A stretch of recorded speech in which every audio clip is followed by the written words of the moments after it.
Let's face it, you would secretly love to sculpt a Greek soldier looking muscular physique. I think you'd be lying if you said you didn't want to feel more confident and gain more respect from other men and attract more females, which is something that improving your body aesthetics can do for you. Trust me, I've experienced this firsthand, and it's pretty great, but I never used to. And I'm telling you now, I would choose this side of the bridge every single time.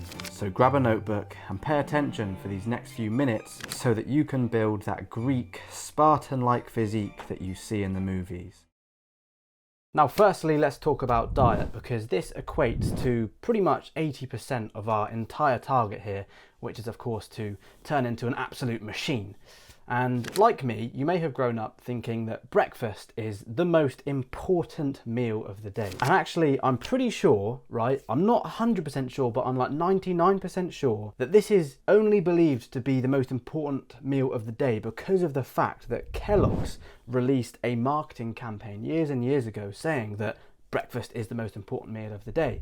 And of course, the fact that they sell a cereal product kind of makes this whole thing a little bit more sinister. But yeah, in my opinion, it's a fucking disgrace. And what I've learned over the years is that skip breakfast, because what you want to be doing is something called intermittent fasting. And pretty much what I mean by this is that for the first 4 or 5 hours after you wake up, you just don't eat anything. Like, it's that simple. You eat nothing, right? You want to try to remain in a fasted state. And if you can find a way to train and exercise during this fasted state, then you'll be looking sharp in no time, my friend. And if you're struggling to not eat breakfast to start off with, I'd suggest just drinking some black coffee without milk, because this is going to help you to essentially stay full, but it's also going to increase your focus and actually your testosterone too, without breaking the fast. So it's kind of a perfect drink, in my opinion, to actually start the day. Now, when you eventually break your fast, you want to be staying away from sugary foods, okay? So that's things like fizzy drink, it's things like biscuits, and even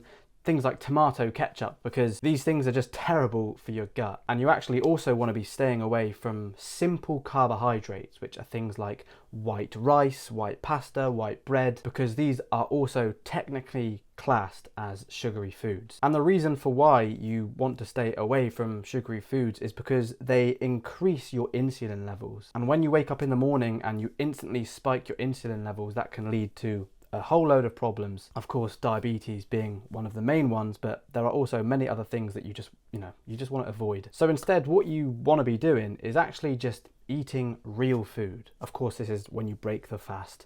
You want to be eating real food, so that stuff that comes from the earth.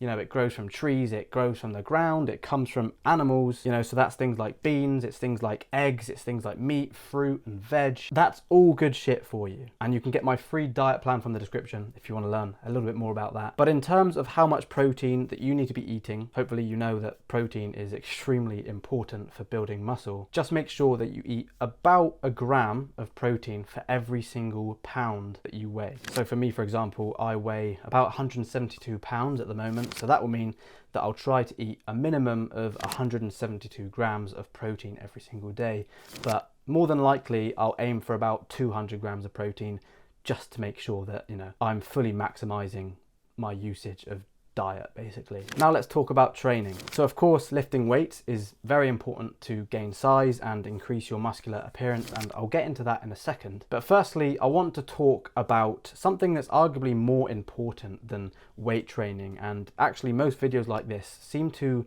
forget talking about this. And that, of course, is the importance in fighting, because not only does fighting get you into phenomenal shape and improve your internal physique, such as your respiratory system and your organ health, and not to mention the testosterone boost that it gives you, it will also build your character up in a way where you have so much belief in yourself and you have so much discipline that you'll be able to sustain a high amount of commitment to your training in the long run, which is arguably the most important thing when it comes to trying to get that Greek soldier aesthetic that we're talking about here. Because if you don't make it a part of your lifestyle, you'll just lose everything you've gained, and what's the point in that, mate? Like, there's just no point in that, right? And by the way, I just want to add that although fighting will give you a massive boost in confidence, it will also do a very good job in keeping you humble, which is extremely important as a young man. There's always someone better than you, and that's always going to be something that you're just going to have to respect. But yeah, my advice is absolutely to get yourself to your local boxing gym or martial arts gym. And the absolute best way to do that is to go onto Amazon, like right now, and buy yourself a cheap pair of 16-ounce boxing gloves so that you can essentially commit yourself to this. Because obviously, once you've bought the gear and then you don't use it, you'll just feel like a complete idiot when you don't use it. So yeah, commit yourself now, mate. Now, if you're a little bit scared to go to your first training session, like, I totally get it. You know, I remember how it was for me when I first walked into the boxing gym. I was absolutely shitting myself. You know, it's an intimidating place in your head, right, when you've never been there before. But I very quickly realized, you know, how respectful everybody is in there. It's kind of the complete opposite of what I initially expected it to be. You know, everybody wants the best for you. Everybody wants to push you hard, but only, you know, for your own benefit. And at the end of the day, they're only going to make you spar when you're actually ready to spar. Like, they literally only asked me to start sparring when they felt like I was good enough, and, you know, and they knew that I was confident enough, which I think was, you know, probably a fair few months after I'd started going. So don't worry about that. Just get yourself there, and I'm telling you, you absolutely will not regret it. Okay, so now let's talk about lifting weights.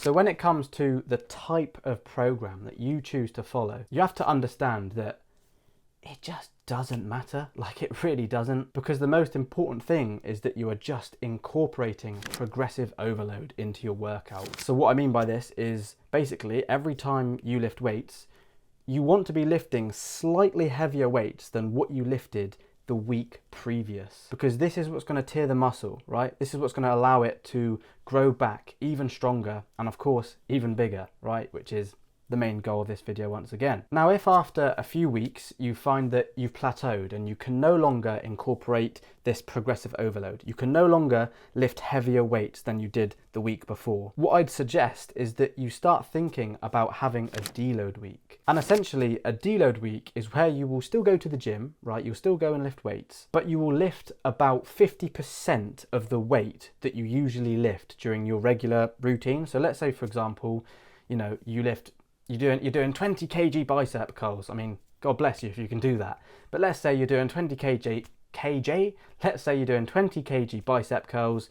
In your deload week, you want to be doing 10 kg bicep curls, okay? So 50% of your usual training weight. And at the same time as this, you want to be doing about 60 to 70% of your usual training volume, okay? So that basically means how many reps that you do. And what this whole deload week is going to allow you to do is it's going to allow your body to recover without losing any strength or size. So when you return back to your full lifting schedule again after the deload week, you'll be good to start incorporating progressive overload into your workouts again. So I hope that kind of makes sense. Now, as this is a guide to, of course, getting that Greek soldier-like body, you want to be hitting a slightly higher rep range than what most training plans will tell you to do. So I'd say that between 10 to 15 reps for most exercises will be optimum. And if you want a full guide to working out in the gym and gaining muscle, I'll leave a link in one of these corners to a previous video that I've made about this topic. And this is going to explain literally everything that you need to know about going to the gym as a beginner. And even if you've already been going to the gym for quite a while, I guarantee you'll probably learn a few things from this video. But for the most part, if you intertwine lifting weights 2 or 3 times a week